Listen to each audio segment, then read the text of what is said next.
Ei, você, pare um pouco. Alguns minutos da sua preciosa atenção. Eu quero discorrer acerca de um tema muito importante. Eu quero falar sobre hermenêutica. Eu quero falar sobre regras de interpretação bíblica. Eu quero dar para você algumas dicas de como entender as Escrituras, de como entender a Bíblia Sagrada. Hermenêutica. Pare um pouco. Escute a palavra que eu tenho para ministrar ao teu coração. Eu quero discorrer e falar acerca de algumas regras. Regras básicas de interpretação bíblica. Hermenêutica. Eu quero dar algumas dicas para você.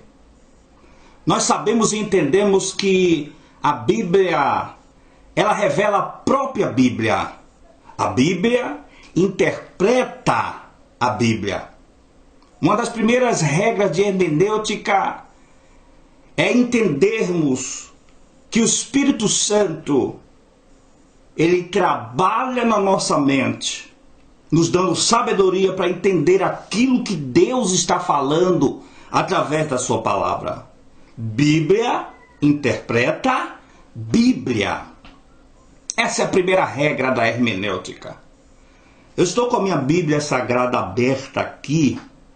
E eu quero deixar um texto do livro dos Salmos.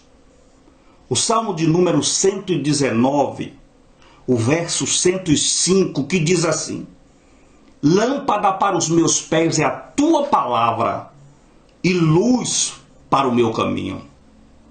A Bíblia, ela foi escrita num período de cerca de 1.600 anos, ou cerca de 16 séculos, escrita por cerca de 40 autores. Homens que na sua maioria um não conheceu o outro, e o Espírito de Deus ajustou o texto de uma maneira tão sobrenatural que a Bíblia, ela faz-se entender dentro da própria Bíblia. Você lê um texto do Antigo Testamento, esse texto se revela no Novo Testamento. A Bíblia nos mostra, queridos, que o Espírito Santo ele vem agindo dentro do cenário bíblico. E que quando nós dobramos os nossos joelhos para buscar a presença de Deus, a oração nos enche dessa presença gloriosa.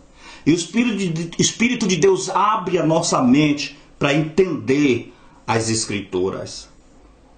Então a segunda regra é você ter comunhão com Deus. A segunda regra é você ser amigo do autor. É você conhecer o autor. Uma coisa é você conhecer o livro sagrado. E outra coisa é você conhecer o inspirador do livro. A terceira regra, a terceira dica de hermenêutica que eu quero transmitir é nunca ministrar uma palavra sem examinar o contexto. E o que é mesmo o contexto? O contexto são os versículos antes, os versículos que vêm depois do texto que você vai ministrar. Ou seja, examinar todo o texto, conhecer todo o texto. Entenda, Bíblia revela a própria Bíblia. Entenda, oração e comunhão com o dono da palavra, com aquele que inspirou. Terceiro, examinar o contexto. Eu não posso também descartar uma quarta regra, que é você possuir bons livros. Você não precisa ter uma biblioteca, muitos livros, mas é necessário possuir bons livros. Deixa eu dar uns 2 ou 3 exemplos. Um dicionário bíblico, uma enciclopédia bíblica, bons livros de comentário bíblico vai lhe ajudar bastante a entender melhor a Bíblia Sagrada. Quando nós usamos essas ferramentas, nós falamos com base, com mais segurança. E o nome do Senhor é glorificado. Uma outra regra que você de maneira nenhuma pode descartar é o análise, ou a análise gramatical. Se você esquecer de uma vírgula, isso pode fazer uma diferença grandiosa lá na frente. Um exemplo, Evangelho de Cristo escrito por João no capítulo 11, quando Jesus chega diante do túmulo de Lázaro, e a Bíblia diz que Jesus ali pede para que tirem a pedra. O texto nos mostra uma reticências. Disse-lhe Jesus, reticências. O texto segue dizendo, Marta, irmã do defunto, disse, Senhor, já cheira mal, porque é de 4 dias. Jesus não mandou Marta tirar a pedra. Se você ler os versículos que se seguem, você vai descobrir que no plural, não no singular, o capítulo 11 de João diz assim, tiraram, pois, a pedra. E o texto mostra, dentro do seu contexto, que os judeus que eram amigos de Lázaro foram ali para orar, para chorar, a morte do seu amigo Lázaro. Isso nos dá a entender que a análise gramatical é muito importante para o discernimento e a interpretação bíblica. Examine a cultura, o contexto cultural da época. Eu quero dar algumas dicas dentro disso. Procure conhecer um pouco da cultura judaica. Procure estudar um pouco acerca do Império Romano, como funcionava. O que Roma realizava na época em que Roma subjugava Israel. Procure examinar a história daquelas religiões, entre aspas, que existiam na época. E você vai ter um entendimento mais amplo acerca da palavra de Deus. O Espírito de Deus vai usar o conhecimento que você vai adquirir e vai injetar sabedoria e unção. E você vai ser um melhor orador. Não esqueça do contexto histórico. Como era Israel na época. O que estava acontecendo na época. Dentro do texto que você estiver ministrando. Que época era a época daquele acontecimento. Como era o cenário, a história da nação naquela época. Uma coisa que você não pode deixar de meditar dentro do texto, que você vai ensinar, que você vai pregar, ou que você simplesmente vai estudar, é quem escreveu o texto, quando ele escreveu o texto, onde ele escreveu o texto, por que ele escreveu o texto e para quem ele escreveu aquele texto. Isso vai lhe ajudar bastante a você discernir a palavra de Deus. O interessante é que se nós darmos a interpretação de um texto fora do contexto, corremos o risco de arrumar, ou de ter, ou de tomar posse de um pretexto para se ensinar uma heresia. A Bíblia, ela foi escrita em algumas línguas diferenciadas. O Antigo Testamento, na sua maioria, foi escrita no hebraico, e o Novo foi escrita na língua grega. Você vai encontrar algumas poucas partes em latim, como Jesus na cruz bradou Eloi, Eloi, lama sabachthani. Alguns trechos, não sei se no livro de Daniel ou do profeta Ezequiel. Porém, as línguas originais, entende-se a Bíblia em uma linguagem literal, grave isso, figurativa e alegórica.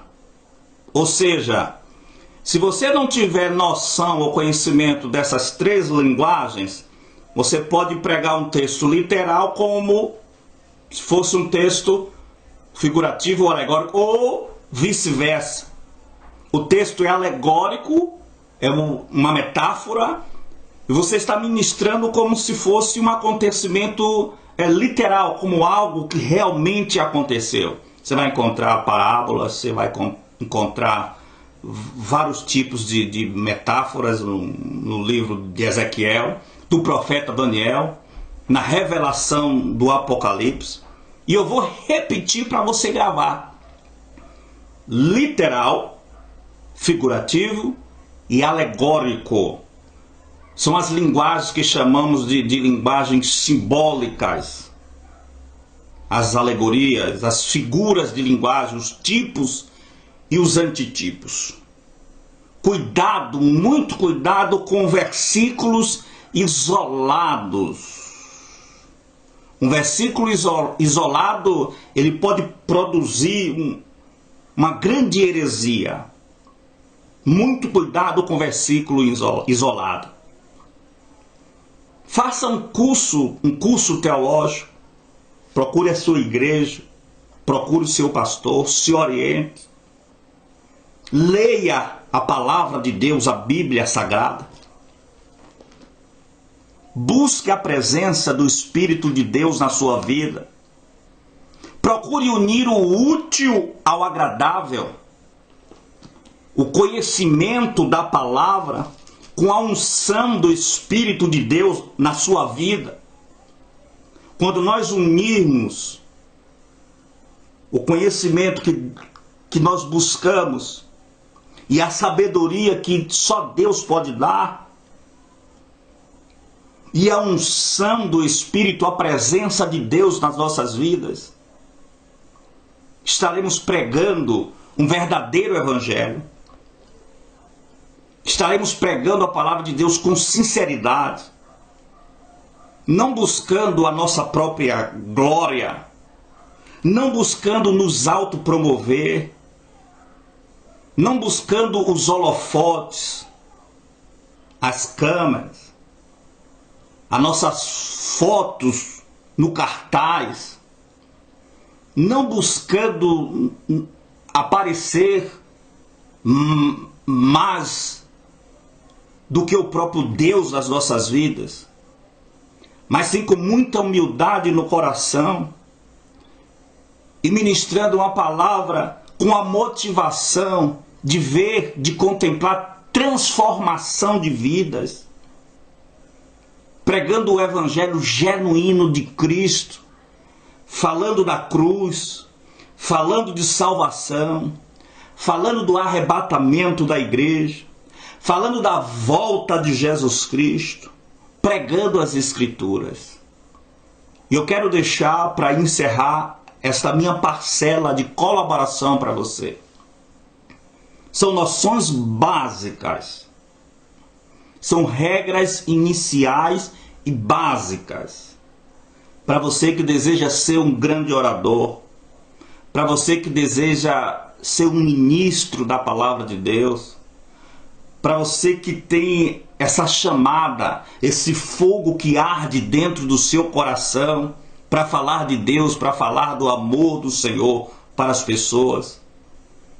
Para você que Deus arrancou você do charco de lodo, deu um banho com a misericórdia, ungiu você com o óleo do Espírito e vem te capacitando a cada dia para que você possa ser um instrumento nas mãos dele, para que você possa ser um vaso usado nas mãos do oleiro, daquele que sabe fazer, daquele que sabe agir, daquele que tem nas mãos todo o poder e toda a autoridade.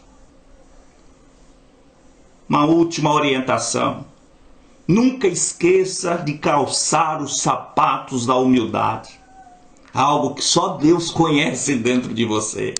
Não te preocupa, vão te julgar, vão olhar a sua aparência, vão falar tantas coisas acerca de você, vão dizer que você está exaltado, vão dizer que você está querendo ser o bom, vão dizer que você está querendo dar uma de melhor, vão falar tantas coisas, mas o mais importante é o que está dentro do seu coração.